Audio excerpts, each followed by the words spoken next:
I actually have found that I think men are more likely to have bizarrely unrealistic expectations. What an idiotic thing to say. I have so many girlfriends who are highly accomplished, highly educated, great people, and just wonderful women. And the dating pool is absolutely brutal for them. What are these men looking for? It is entirely unclear to me that it's like, why are there men not jumping to want to date them? I mean, why wouldn't somebody be nice to you? Are you a piece of shit? Well, Alicia, those are not bizarre and unrealistic expectations, because reality is that ultimately men want to build a family, okay? And most men don't want to be with an accomplished and educated woman because those women are entitled, demanding, and a pain to deal with. Even different studies will tell you that that's the case. So most of your accomplished and educated friends are very likely to end up with a cat instead of a family, just like Whoopi.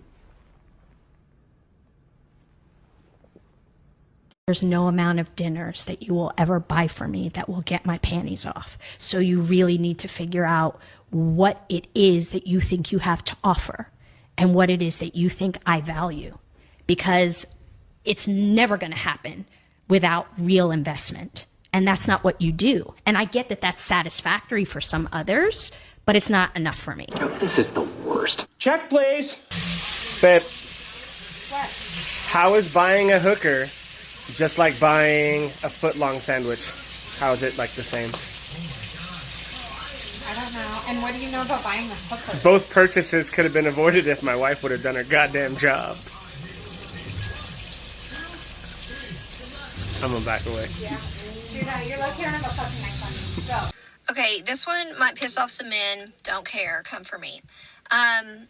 I genuinely want to know, like, what are you referring to when you ask a woman, what do you bring to the table? Because, like, what do you need from us? What are you looking for?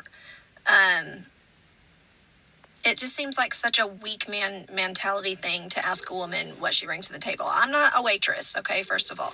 And second of all, let's just be honest. There is nothing that a man can do for me that I can't do for myself. Like, I can make my own money, and I can pay my own bills, and I can raise my own kids. I can buy myself flowers. You know, I can pleasure myself and hit the spot every single freaking time. So, like, I just want to know what men mean when they say, what do you bring to the table? Like, well, what do you bring to the table? What are you doing for me? How are you making my life better? That's a very defensive and selfish response to a very simple question. If you get offended and defensive when someone asks you what you have to offer, then deflect it onto them. It shows that you have nothing to offer. All men want is peace, love, and support. They essentially want to be loved for who they are rather than what they can provide. And here's the problem. All of the things that you just listed that you don't need from a man that you can do yourself, they're all things that are outside of just loving him for who he is as a person, right? You're talking about all things that he would physically provide to you. He doesn't want those things to be the sole reason why you're in a relationship with him. And so he doesn't expect those items to be provided by you. He cares about what you can provide emotionally. Are you going to be his peace? Are you going to provide him love? Are you going to mentally, emotionally support him? Slips on that. Hey, Yeah. it's a homemade popsicle. Yeah. Ooh, you know, is it good? You all right, bro? You've nearly finished it. We're having a baby. Footballer Achraf Hakimi's wife filed for divorce and demanded half of his property. However, she was informed by court that her millionaire husband owns nothing, as all his property is registered under his mother's name. Hakimi receives $1 million from PSG monthly, but 80% of this is deposited in his mother, Miss Fatima's account. He has no property, cars, houses, jewelry, or even clothes to his name. Anytime he wants anything, he asks his mother, who buys it for him. Let's eat one. Let's eat one. That's a W.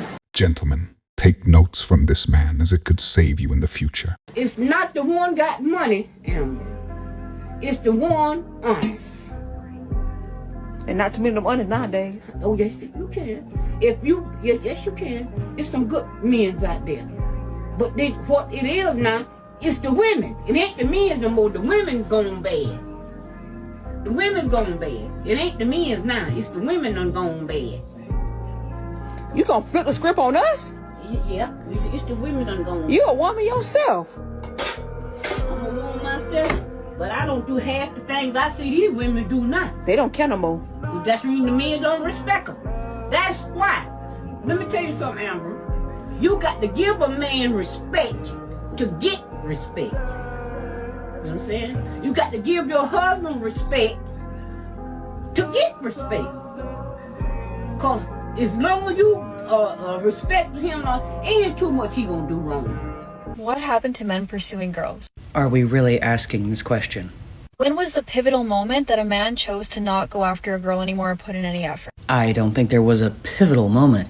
However, there's been lots of little moments that have added up to a large awakening of a lot of men in regards to whether or not it's worth it to chase women. Seems like guys can just put the bare minimum and not even really put in effort anymore. They don't really care to. Well, what's considered to be the bare minimum seems to change on a daily basis, so how can anyone truly know what the bare minimum even is?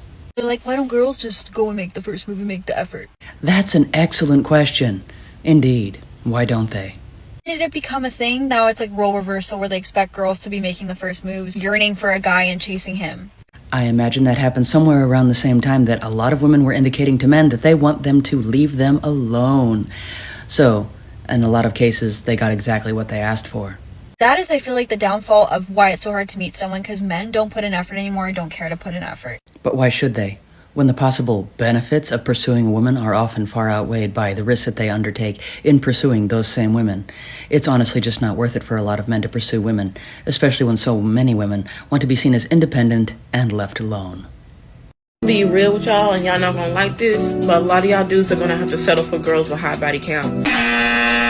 The days where you can find a woman with a body count less than 5 are few far in between. Analyzing. Analyzation complete. Imagine if a man were to say, women are going to have to settle for men that are poor and homeless. The women would say, we're just not going to select those men. Yet here we have a lady saying that men must accept women with red flags, even though it goes against the wishes of men. This is hypocritical, as again, they are asking for something that they themselves would not do. At the end of the day, men should get their passports and go overseas. Settling for the red flags of a group of people who only want you for your money does not seem beneficial. 60% of men from 18 to 29, it's not even like they want to date anymore. They're single and they're not looking. So we're dealing with a very small pool of men, which means we need to be wise. I'm sorry, but I don't think any of y'all know how men work, because the way that I'm hearing you guys talk, it's like two different worlds. From our perspective, it makes a lot of sense. But we have Brian here, we have the cameraman. Men operate on a completely different spectrum when it comes to relationships. This is your time to shoot your shot. The worst thing she can do is say no. I'm a girl, like your feet. Can I take you out to dinner sometime? Sure. Really? What the fuck? Yeah, everything was great. I had a great time. You want to do it again? Do it again? Hell no, you're paying for dinner. Thank you so much. Goodbye.